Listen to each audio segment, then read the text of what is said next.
Good morning, survivors, and happy Thursday. Today, I'm going to talk to you about how to deal with criticism and difficult issues when you're dealing with a narcissist, and specifically in child custody cases and breakups. All right, so let's get started. So, before I get started, I just want to tell you kind of a funny joke my kid told me the other day, and it's really true. So 2 days ago, I was wearing shorts.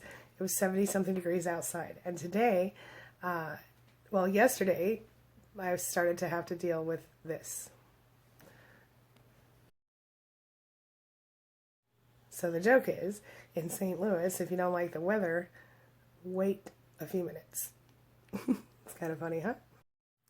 So today we're going to talk about how to avoid reacting when you are criticized by a narcissist and you're trying to go through the gray rock process in order to protect yourself, okay? I had a client yesterday that I was speaking to who was incredibly antagonized by his narcissist who was using their child against them. It's a terrible situation. And so this video is kind of for him and for people like him who are going through a difficult time where they need to go gray rock because they're still dealing with a narcissist due to having to deal with them because of a child or because they haven't moved out yet or whatever.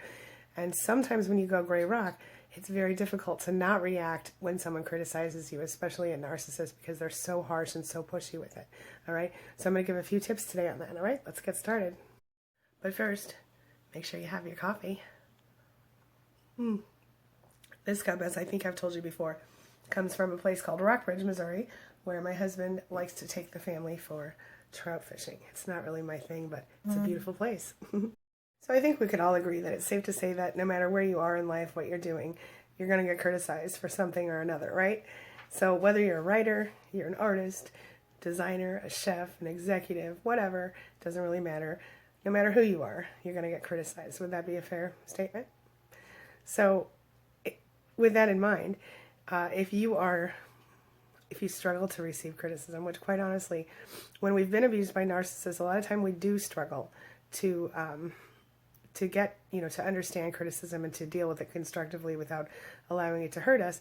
And when we're dealing with a narcissist currently, it can be not constructive criticism. It can be criticism that isn't even legit. So what could you do?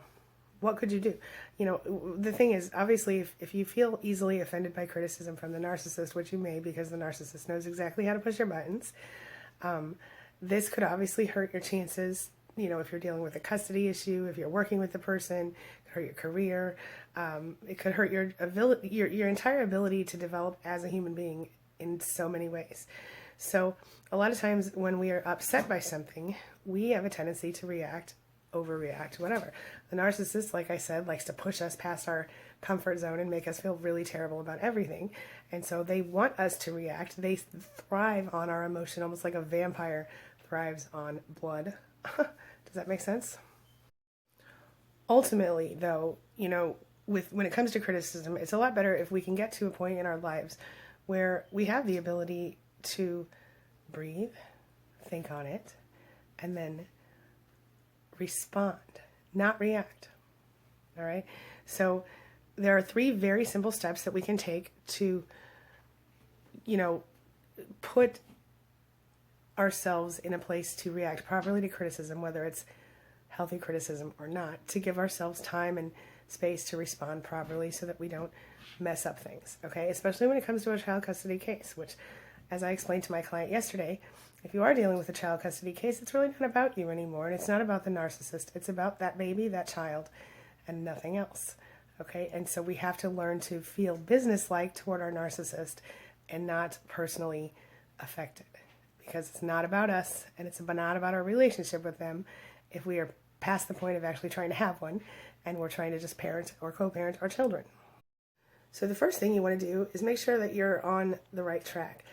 Make sure that you are living your life in such a way that they cannot criticize properly or honestly. So, make sure you're not doing things you're not supposed to do. Make sure, that if you're working, you're doing something you love to do. Make sure if you're whatever you're doing, make sure you're focused on it and that you're totally fine with everything that you're doing, okay? And, because the truth is, no matter what you're doing, if you love it and you're doing it properly, there's not a whole lot anyone can say to you about that. Right. So if your work is, nothing more than a hobby you do or something you do to make money, it's going to be a lot harder to feel criticized by your work. In the same vein, if you're dealing with a child custody issue or you're dealing with a divorce issue, you have to stay focused on what's important, is what I'm trying to say. Okay? And it's very difficult to do that when you feel so emotionally distraught and raw. But you have to change your perspective, and you have to realize that if you continue the way you have been going, it's not going to get any better. If you change the way you're dealing with it, it will get better. So if what you're doing isn't working, try something new. All right. So the next thing you want to talk about, I want to talk about is, you have to believe in yourself and what you're doing. Okay. So you should do something only if you truly believe in it. And if you have, strong convictions about what you're doing, then someone else's criticism is not going to affect you so deeply. It will fuel your convictions instead of dismantling them. Does that make sense? So it's like when I was going through my weight loss program and I lost 100 pounds. That's a lot of weight for a 5-foot-tall woman, y'all. It was bad. But my point is that when I was struggling with the hard times, if someone, if I felt like someone didn't like me because of my weight, or someone actually commented on it or something like that, it didn't discourage me and made me go back to the kitchen and start eating again. It made me work out harder and faster. So the point is, allow it to fuel you in a positive way, not a negative way. Okay? And you will only receive criticism graciously. If you can do that, then you'll actually be able to have conversations about it. Now, obviously, in the case of a narcissist, this isn't always going to work. The third thing you're going to want to do is find positive in everything. I'm always telling you guys about how you can, look for the silver lining in every situation. Well, how is there a silver lining in a situation like the one I talked about at the beginning of this video, where my client is struggling with a custody case? What's the silver lining in that? Well, the silver lining is that sometimes you learn that you're stronger than you've ever been and that you ever thought you could be. And you learn how much you do love your child and how much you can stand up and be an adult for your child, even though you feel angry or sad or scared or whatever about the narcissist. You have to change your perception. You have to look for the silver lining. Here's the silver lining. In that case, if you do what you need to do and you get your stuff together, you're going to have a relationship with your child. That matters, okay?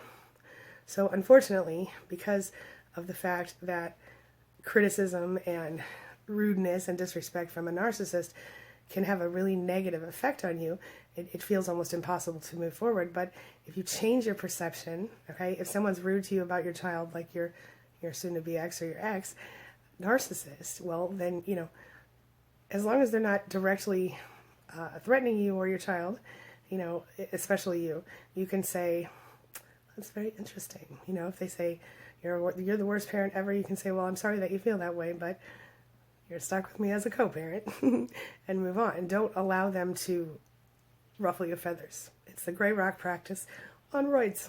Yeah. So it's imperative that you find the positive, find the silver lining, no matter where you can find it from, no matter who it comes from.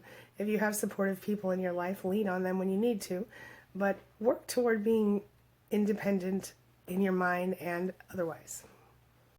Bottom line, you're going to be criticized in your life by people in various aspects, various facets. But if you can focus on putting these steps that we talked about, these 3 steps, into play, you will find that the terrible feeling can start to go away, and you can begin to respond, not react, and you will be able to, actually make sense of things and get what you want in your life instead of just reacting to what's handed to you. It's your time to stand up, take back your life. If you're dealing with a child custody case like my client, take back your child. Get connected. Do the things you need to do. Over time, you're going to actually start to be able to deal with this in a way that is very positive, and even though it sounds a little crazy right now, you might even figure out a way to use that criticism to your advantage. So keep your head in the right place, okay? Remember, the object of the game is not to win. It is to just be happy, to get what you want. When it comes to a child custody case, you're looking for, joint custody. Well, all you're trying to do is compromise.